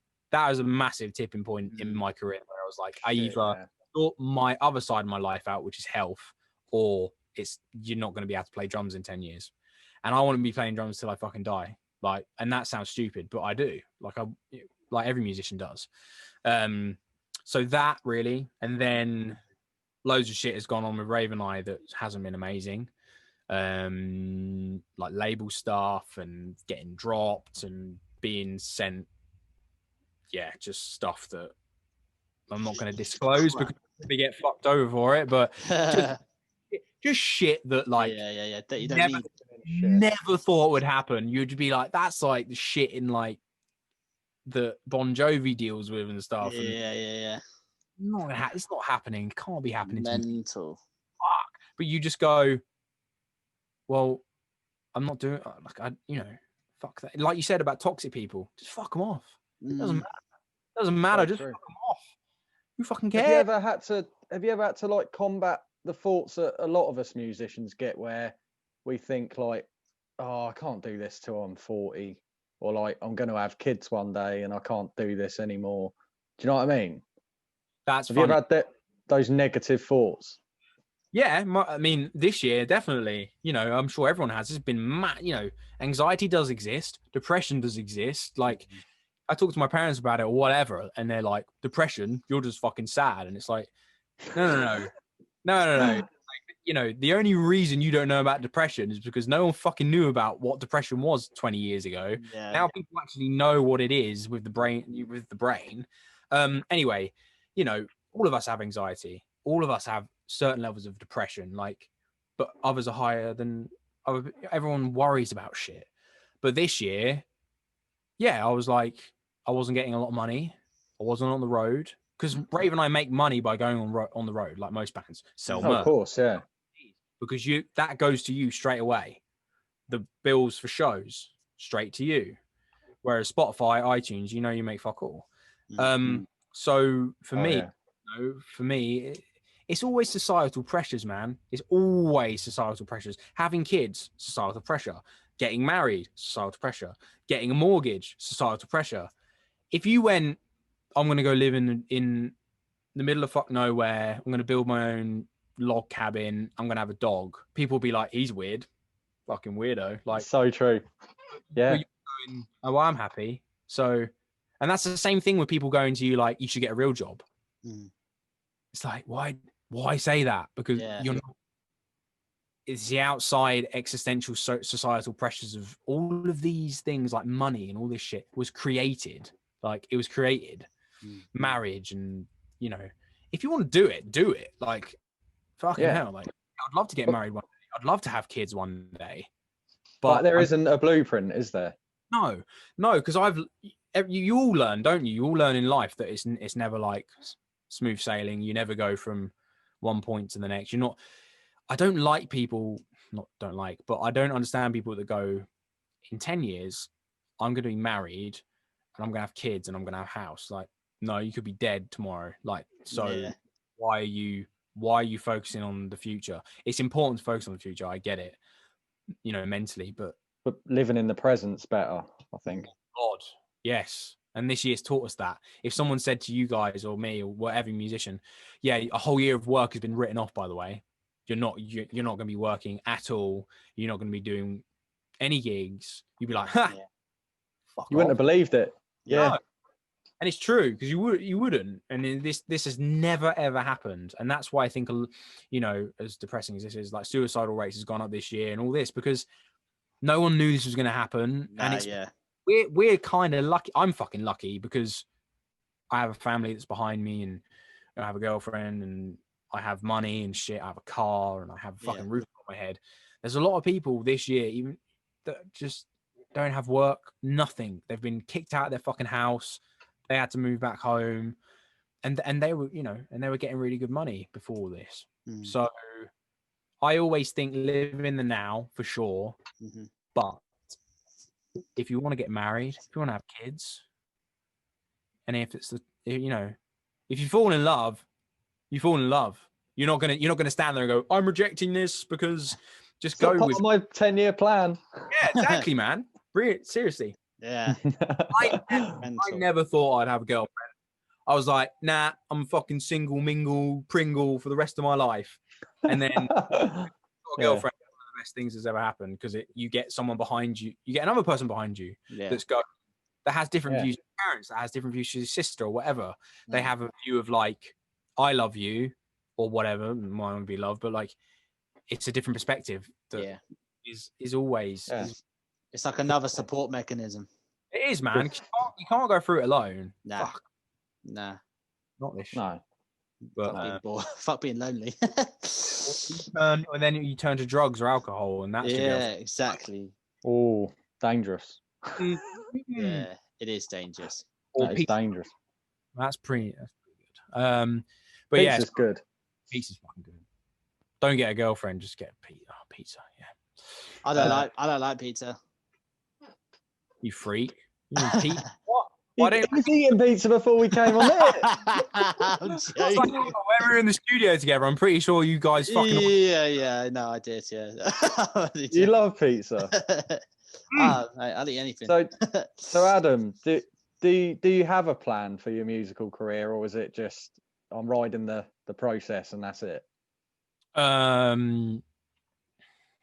Like, do you picture yourself in a certain position in 10, 20 years, or are you just kind of like, don't care, I'm just taking it day go by with the day? flow, baby.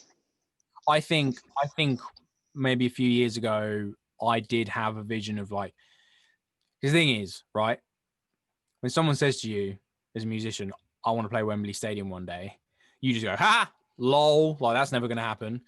But if you see what they're doing or whatever, and it materializes, then great.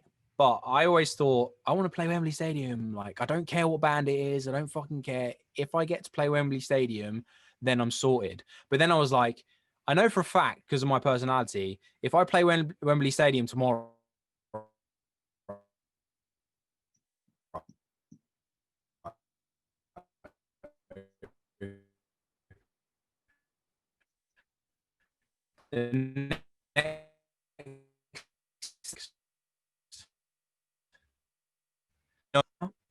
yeah, you're not gonna, when you start your Kiss or whoever who are still going, you're like, oh fucking hell, give up, just stop now.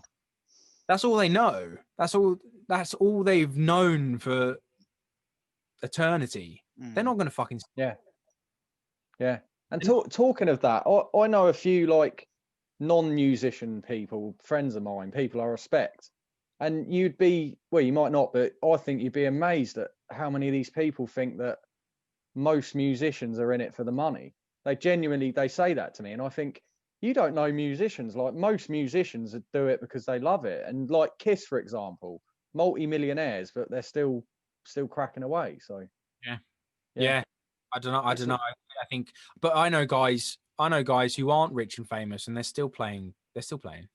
Exactly. So whatever way you look at it, Your definition of success. I know people who will be happy to play pub gigs every weekend. That's cool. That's their definition of success. Not everyone's Absolutely. dream. Not everyone's dream is to go and play Wembley Stadium and play Wembley Arena and on fucking Rockstar. Like, you know, most of it is because you see other people do it and you go, oh my God, that would be amazing. But most of the time, it's like, just take every day as it comes, because as this year has taught us, you don't know what's next. Nah. I fucking don't know what's next. Nah, don't think anybody does. You aim for stuff. You always fucking aim for something. You always like, you know, I'm aiming for that. Yeah. And I wanna. That's why I've got the fucking arrow. It's like, you want to aim for something for sure, but if it doesn't happen, you shouldn't sit down and go, fuck, I didn't like do that. There's been loads of times with Raven Eye and other bands that something hasn't happened or something's gone shit, and I've just sat and wallowed like, oh fuck, woe is me. It's like, no, just take it as a lesson, mate, and don't do it again next time. And I think that's where success comes from, is just failure after failure. Just every day is like you fail at something and you're like, oh, okay. It's funny because, you know, you see videos on Instagram and stuff and people are blazing through shit. You don't know how many takes they took to do that. You don't know how many days they've been working on that. And exactly. Video up this week as well. I was doing like 200 BPM practice the other day, and I was shit. I was so bad, and I videoed all of it. And I was like, you know what I'm going to do? I'm going to cut all those bits up, put them in a video, and prove to people that every day isn't great. And it's so true, like, because you see so much perfection on Instagram. Like, look at my car, look at my house, look at my dog, like, you know, and you go, oh, I wish I was that person. Look at this Lamborghini I rented for a day. Yeah. Great. There's no All of it. they're not showing you the knobheads, imperfections, are they? They're not showing you any imperfections. No. People have. Especially it's something as imperfect as music, you know, like, I want to see, like, have you seen that video of there's this like cover band playing Lagrange by ZZ Top's, like, and this drummer, it's like fucking tiny gig. This drummer is like climbing on all this shit, and he's like hitting the metal pole above him to do the intro, and it goes back to step on his drum kit to start the verse. He fucking just stacks it on his drum, like wipes the whole band out. And I'm like, oh my God, I wish I could see more of those videos instead of like Drumeo teach the real stuff. You need to link us to that after this chat. I want to see that. I want to see that. You know, the drummer at the wrong gig where he's like fucking doing all like, you know, playing another pop tune at a fucking theme park, and he's just like doing this octopus move and like fucking just going mental. It's so good. I love seeing those videos. Same here. And funnily enough, that's me and Jack have spoke about that a lot, like, because it's kind of one of our mission statements for the Groove Session show is to be like, particularly on the chat side of it, we just want to keep it raw and real and not kind of like cut out the bad bits, and just I think that wins in the end. Like, it does. I don't know how you play your like podcast. I've seen like a snippet. I'll be honest, I haven't like checked it out properly, but so we've only got one episode. Oh, you only got one episode. Oh, that's why I've only seen one. I've got one interview. The other ones are when I was like 16 or something. But yeah, I think if you're not real, like if you're just normal, whatever normal is, it's like, you know, human beings are going to connect with you. It's the same with music. If you're honest on stage, people will connect with you more because they feel like they're like you, or they feel, oh, I'm the same as that person, and I feel the same things he feels or she feels. I feel anger, I feel hate, I feel.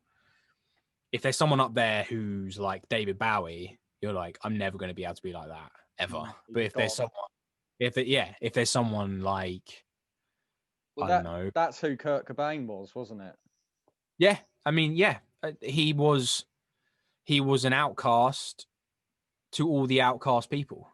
You know, it was okay to wear plaid shirts and have ripped clothes and look like and have loads of spots and be sweaty and be gross looking. It's just funny because now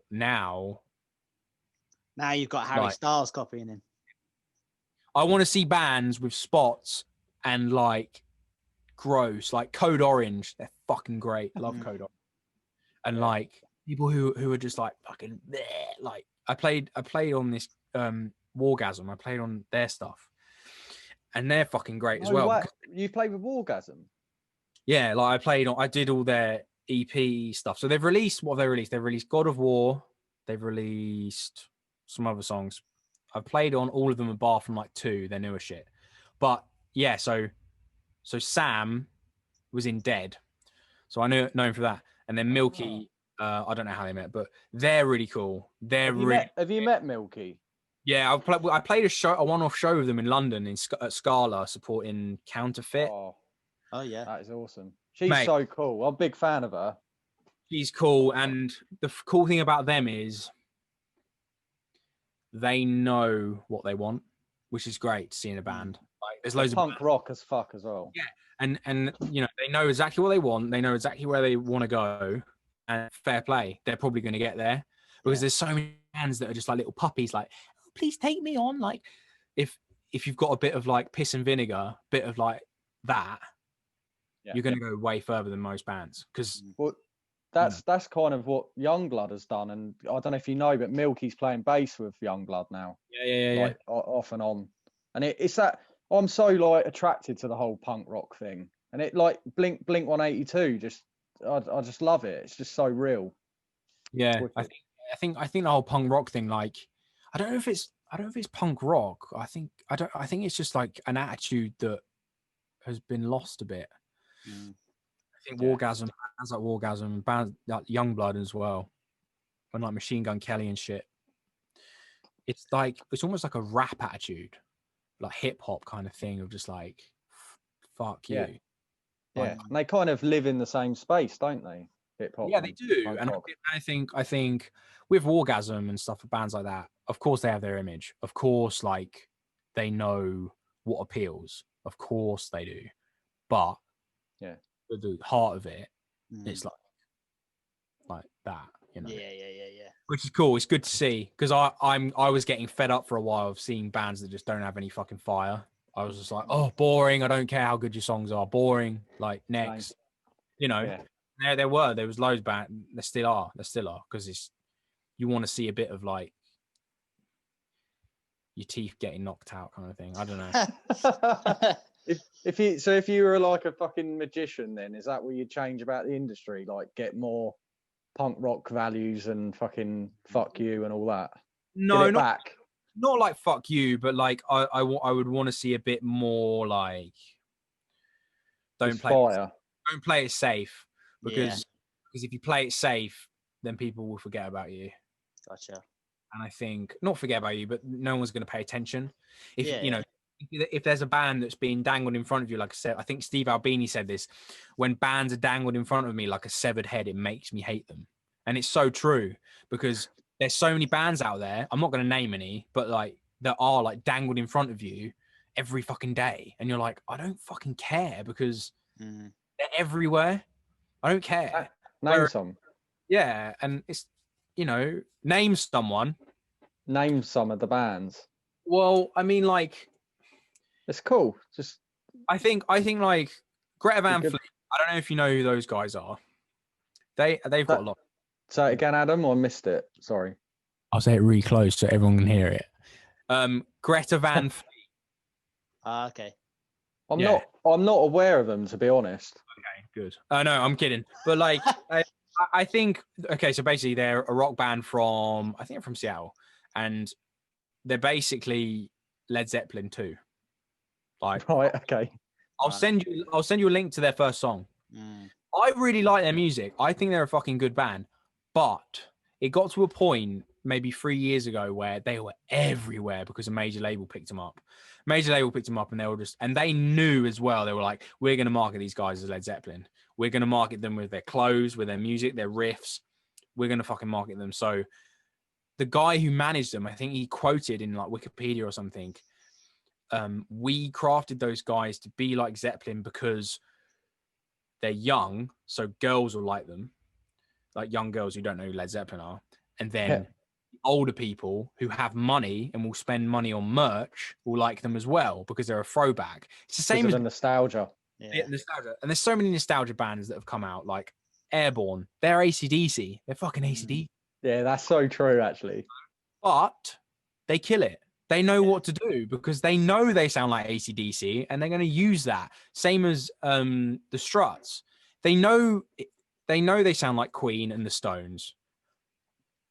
Yeah, they're just gonna roll with it, which is cool. But with Greta Van Fleet, it kind of pissed me off because I read an interview with the lead singer, and he was like, "We're going on tour next week, and we're on a tour bus, and this is our first tour we've ever done." And I was like, "You're a fuck." I was like, "Fuck you!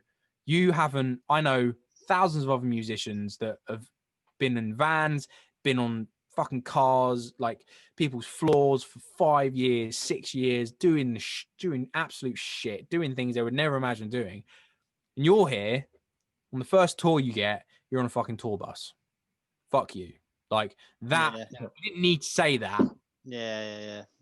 And they always kind of like, when they get asked about Led Zeppelin, their influences, they're like, Aerosmith, Cream. And they never mention Led Zeppelin ever. Scoot round Zeppelin. Yeah. When there was an interview with Robert Plant, right? And he was like, this guy was like, "Are you listening to any new bands?" And he was like, "Yeah, there's this band from Seattle called Greta Van Fleet, and they're basically the new Led Zeppelin." And he was like, the singer said he borrowed his, he said he styled himself after Aerosmith, but I don't believe that at all. And it's like, you asked the lead singer of Led Zeppelin, and he says you sound like Led Zeppelin. Either, here's your two choices, lads. Admit that you sound like Led Zeppelin. If they went, I fucking love Led Zeppelin. They're fucking amazing, but we're Greta Van Fleet and they're Led Zeppelin. Yeah, fair play. You know what? Like, yeah, cool. But they've never ever said like Led Zeppelin's one of their influences. And they're just running off at like a previous band's fame, basically. Because they know. I hate that. If they do mention it, no one's going to give a shit about them because there's no like bad media is also good media for bands because all of the articles were like sounds like Led Zeppelin, but they never admit it. Sounds like Led Zeppelin. Yeah, but it's all publicity.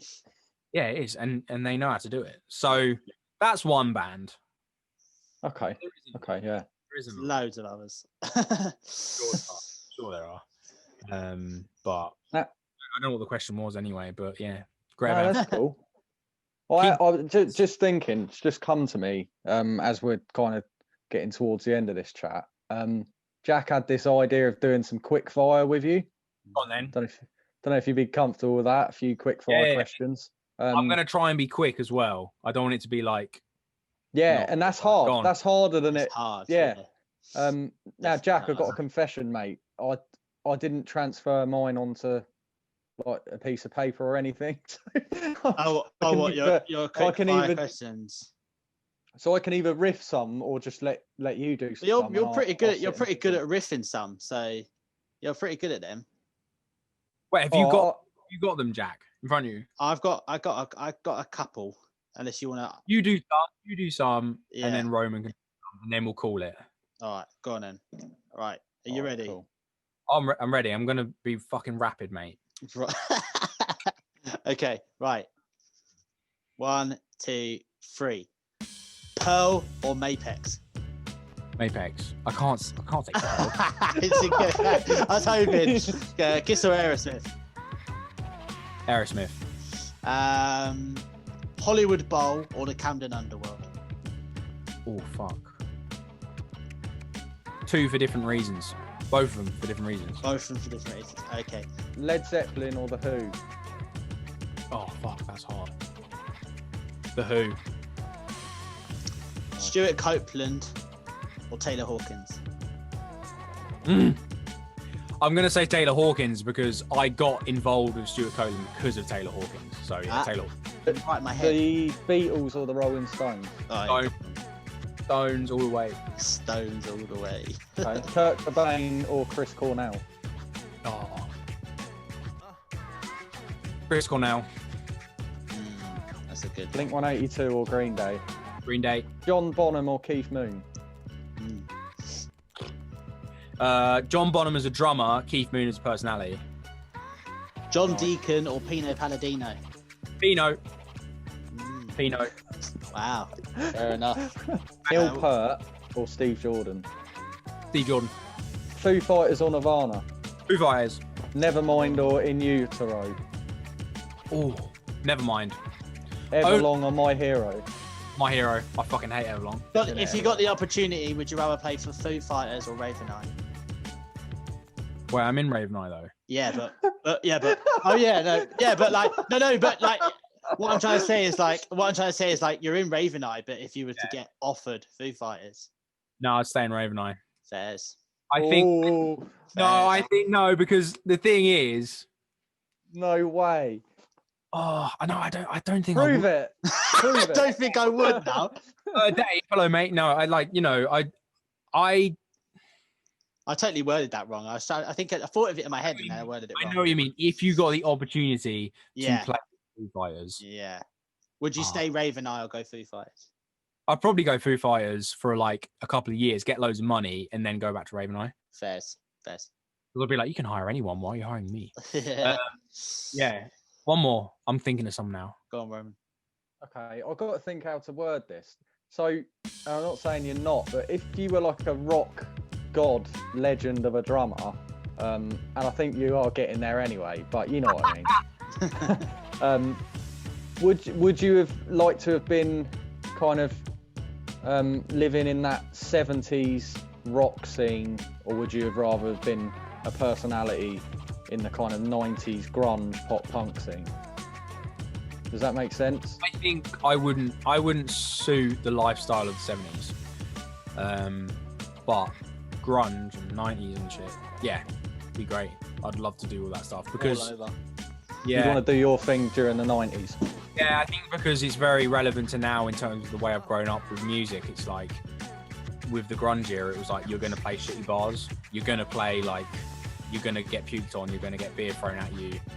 Whereas the 70s was very like, whoa, man, like whoa. Yeah. Sunset Strip and all that shit, like doesn't really appeal to me. But yeah, definitely grunge era for sure. Nice. For sure. That's cool. Yeah, I like that okay. answer. Nice Right, one. lad. Here we go. Right, these are I'm shit at this. Adam, I'm shit at this, mate. totally unrelated to music as well. Just to really God. throw you, right? Fuck. Okay. McDonald's or Domino's? McDonald's. Indiana Jones or The Exorcist? Indiana Jones. Exorcist. Nice. Okay. Lion Oh, or Gorilla? Gorilla. lion. Because I'm a Leo. Right. Go on. Okay. Either Paramore or no, they're shit. Paramore or My Chem. Paramore. Paramore, yeah, has to be. Lower Than Atlantis Come on now. or Paper Mill. LTA. LTA for me, man. Wicked. I enjoyed that quickfire. That Yeah. was sick. We Now- appreciate you joining. Thank you. We end with the same question every time. Oh, yeah, We're going to every time. put it to you. Am I the first? Like, You're the No, second You're guest. the second guest. okay. Yeah. So Right. yeah, I say every time. This is only the second time Yeah, we're doing this is it. our But second time. we're intending to kind of do this every time. And we're going to put it to you, so hopefully you're ready. But it's an easy question. And what we're going to ask is, what is exciting you at the moment? And it could be a new single, a new album, an artist. Could be fucking The Witcher, the game. Could be a film. Anything. It could be a fucking coffee you had at Costa the other day, and it Yeah. excited you. Okay. So, I mean, most things that excite me in musicals, so I'd go with that. And I've had a lot of comments from people that are saying Miley Cyrus doesn't deserve to get like the top #1 rock album, blah blah blah. I fucking love her new album. I think it's great. So It that is wicked. that is what I've been listening to that on repeat recently, and I never thought I'd say that. I never thought I'd be like, I'm listening to Miley Cyrus on repeat, but it's fucking great. I really Sick. think it's cool. Agreed. So that's what's exciting me. Other than that, The new getting- Miley album. getting fucking COVID vaccine, that's exciting me as well. Yeah. Bet there's like billions of people that can agree with you on that. God. Yeah, big Do time. it, just do it. I don't fucking care if I grow another arm. That might be good for me. Just do it. All right, lad. Well, Look, Pleasure. thank you very much. thanks for so having- much for coming on. Yeah, your pleasure.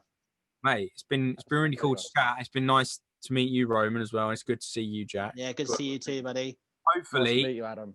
one day Yeah. we'll see each other in real life again. Yeah, which would be great. Yeah. We'll all have to meet up for a pint, as they say. Yeah.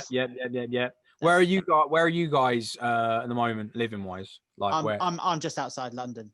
Yeah. Okay. I'm south of London, so not too far from Jack. Yeah. Cool. Okay. Yeah. Yeah, we should do it. Defo. 100%, man. Yeah, I'm up for it. Really enjoyed this. It's Sweet. been awesome to meet you, and again, thanks for your time. Yeah, thanks for your It's been time. a wonderful addition to this. It So, has. It has. good man. Fine. All right, boys. Well, on that note, We'll catch you soon. thanks again, and You're welcome. thanks for everyone for listening. And if you want to follow me on social media, it's it. ADrummerBreeze, and my website is adrummerbreeze.com. Funnily enough, Do it. and Raven Eye, it's Raven Eye, and that's it really. Check it out. Wicked. Follow- Like that plug. Instagram as well, Groove Sessions. Thank you very much. Yeah, and we link your stuff at the bottom. Yeah. We've got a small audience at the moment, but we're going to do it anyway. Mate. Who knows who'll be watching? That's the one. That's the one. Take care, man. Take care, buddy. See you Catch you guys. later. See you, mate. Bye bye.